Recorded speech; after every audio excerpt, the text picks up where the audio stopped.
Assalamualaikum warahmatullahi wabarakatuh. Perkenalkan, nama saya Austia Putri Sabila dengan NPM 214010124. Saya berasal dari kelas 21 MJC. Di sini saya akan memaparkan tugas mind map dari mata kuliah Komunikasi dan Negosiasi Bisnis. Negosiasi bisnis dan pertemuan bisnis, komunikasi dalam proses penawaran. Di sini terdapat beberapa option. Yang pertama ada perkenalan. Negosiasi dalam bisnis berlangsung secara terus-menerus, membuat perjanjian jual beli atau kontrak, pengangkatan dan pemberhentian karyawan, serta menghadapi berbagai situasi. Pertemuan bisnis atau negosiasi dapat berlangsung dengan mudah atau dengan tegangan tinggi. Mungkin dapat dengan mudah bernegosiasi atau menghadapi masalah khusus atau gagal untuk mencapai kesepakatan secara keseluruhan. Berkomunikasi secara efisien, memahami psikologi orang lain atau mitra negosiasi, dan kepentingan organisasi yang diwakilinya sangat menentukan keberhasilan pertemuan dan negosiasi bisnis. Yang kedua ada negosiasi bisnis dan pertemuan bisnis dalam sistem komunikasi, di mana kepentingan yang berbeda dan bertentangan dari pihak-pihak yang bernegosiasi digabungkan. Ini berarti bahwa negosiasi harus mengetahui bagaimana menemukan opsi kompromi yang paling sesuai dengan tujuan dan kepentingan mereka. Untuk tujuan ini, pihak-pihak yang bernegosiasi harus tahu bagaimana mencari alternatif solusi yang efektif, mengevaluasinya, membandingkan satu sama lain, dan memilih yang terbaik dapat diterima oleh kedua belah pihak. Untuk tujuan ini, mereka harus mengelola proses negosiasi, mempersiapkan negosiasi sebagai proses pencarian solusi untuk dapat memilih strategi negosiasi yang paling efektif dan langkah-langkah pemasaran taktis untuk merencanakan fase dan tahapan negosiasi. Tawar-menawar proses yang berpotensi menimbulkan konflik. Oleh karena itu, negosiator harus memiliki gudang tindakan untuk mencegah eskalasi konflik, dan jika telah terjadi, maka untuk keluar dari situasi ini, untuk menyelesaikan konflik dengan berfokus pada hubungan jangka panjang dengan mitra negosiasi, bentuk dan saluran komunikasi di abad ini berkembang sangat pesat, dan krisis ekonomi dan semua krisis kehidupan lainnya menuntut percepatan perkembangan sarana komunikasi dan teknologi baru. Namun, nilai pertemuan dan negosiasi bisnis yang hidup terus-menerus menjadi sangat penting.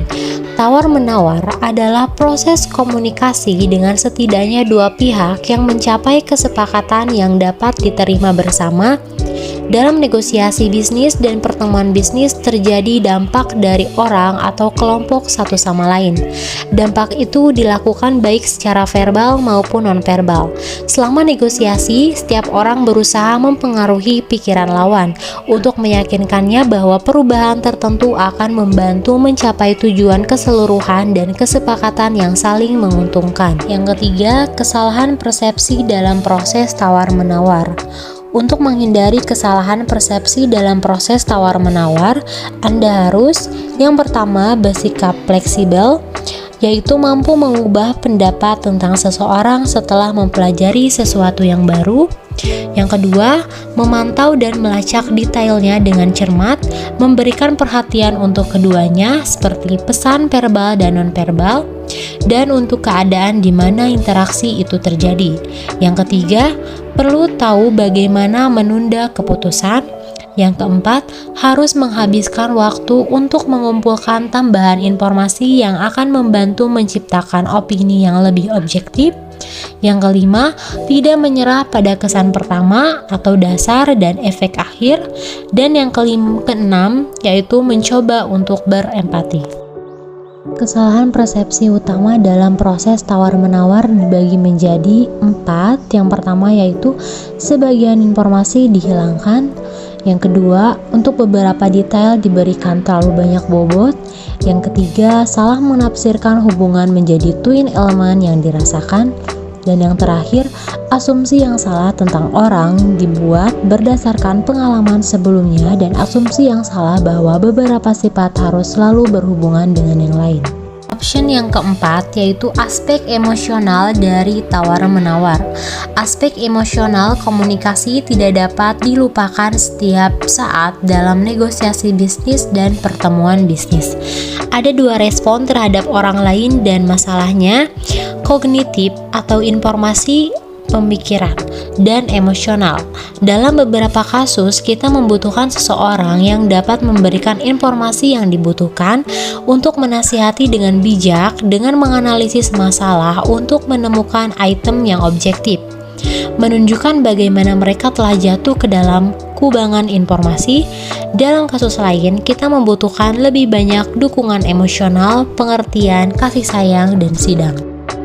Ada 3 fase empati. Yang pertama, pemahaman rasa orang lain tentang keadaan emosional. Dengan cara ini, Anda dapat mengetahui apa yang paling penting baginya, apa kelemahan pihak mitra negosiasi yang mana di antara mereka. Yang kedua, melalui akal orang lain, merupakan orang yang berempati, menyambut dan memperhatikan orang lain lebih dari diri mereka sendiri. Yang ketiga, transmisi rasa dalam berbagai bentuk ekspresi, demonstrasi pemahaman atau kondisi yang diperlukan untuk menciptakan kepercayaan dalam hubungan bisnis apapun, belum lagi hubungan pribadi. Empati adalah kondisi komunikasi bisnis dalam beberapa kasus, tidak hanya kondisi komunikasi akrab, properti yang diperoleh, tetapi tidak melekat karakteristik. Kebalikannya adalah keegoisan, yaitu tenggelam dalam masalah dan masalah sendiri, bahkan tidak ada waktu untuk menyadari bahwa orang lain juga memiliki masalah, keinginan, dan minat. Yang kelima, komunikasi verbal dalam proses tawar-menawar. Komunikasi manusia terjadi dalam berbagai bentuk yang verbal dan non-verbal. Banyak peneliti percaya bahwa saluran verbal digunakan untuk transmisi informasi, sedangkan non-verbal mendefinisikan hubungan interpersonal dan bahkan kadang-kadang berfungsi sebagai laporan lisan. Komunikasi verbal adalah interaksi perilaku informasional dengan menggunakan simbol-simbol ucapan antara dua orang atau lebih untuk mengungkapkan gagasan. Komunikasi verbal terjadi ketika negosiasi berlangsung dengan bantuan simbol, bahasa lisan, dan tulisan. Fungsi utama komunikasi verbal yang pertama, informasi atau pengalihan informasi, ide, dan surat niat. Yang kedua ada kampanye, yaitu promosi atau permintaan. Yang ketiga, emosional atau perasaan.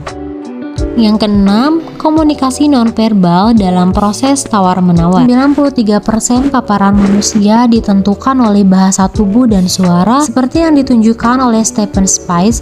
Pikiran mengatur sinyal tubuh daripada rangsangan eksternal, jadi hanya perasaan batin yang membantu mengungkapkan dirinya dalam pekerjaan dan kehidupan pribadi.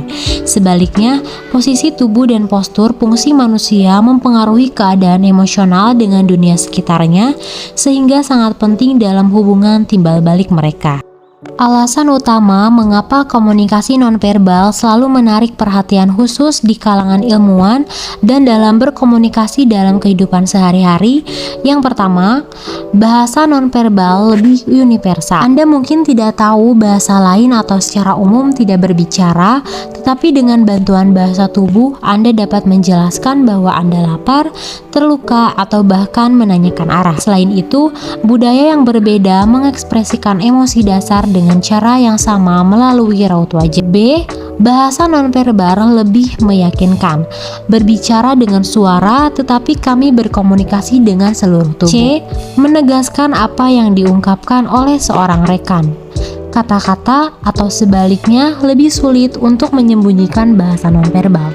Mengeluarkan perasaan, emosi secara langsung mencerminkan respon fisiologis yang dapat menonjolkan apa yang ingin Anda sembunyikan dalam obrolan, mengungkapkan perubahan keadaan emosional komunikasi. D.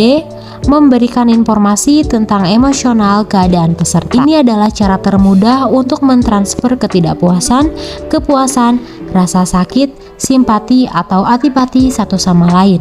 Anak-anak sangat mampu membuka diri dengan bahasa tubuh sebelum mempelajari bahasa verbal. E menunjukkan evolusi keadaan emosi selama komunikasi, dan F sangat ditentukan oleh kesan pertama. Dan option yang terakhir yaitu ada kesimpulan. Pentingnya pertemuan dan negosiasi bisnis terus menjadi sangat signifikan dalam pengembangan ukuran dan bentuk komunikasi bisnis virtual. Kesepakatan terpenting terjadi pada pertemuan tatap muka dan akan berlangsung lama. Percakapan bisnis adalah salah satu cara terbaik dan paling dapat diterima untuk meyakinkan pewawancara Anda tentang validitas posisi kita sendiri, bahwa dia akan setuju dengan posisi lawan dan akan mengadopsi atau mempertahankannya. Sangat penting juga dalam proses tawar-menawar untuk memperbaiki momen-momen ketika mendengarkan penalaran atau kontra argumentasi. Reaksi lawan berubah yang menunjukkan apakah tindakan dan sanksi yang kita pilih adil, efektif, efisien, atau tidak. Baik, cukup sekian mind map yang dapat saya paparkan. Mohon maaf apabila ada kesalahan atau kekurangan. Terima kasih. Wassalamualaikum warahmatullahi wabarakatuh.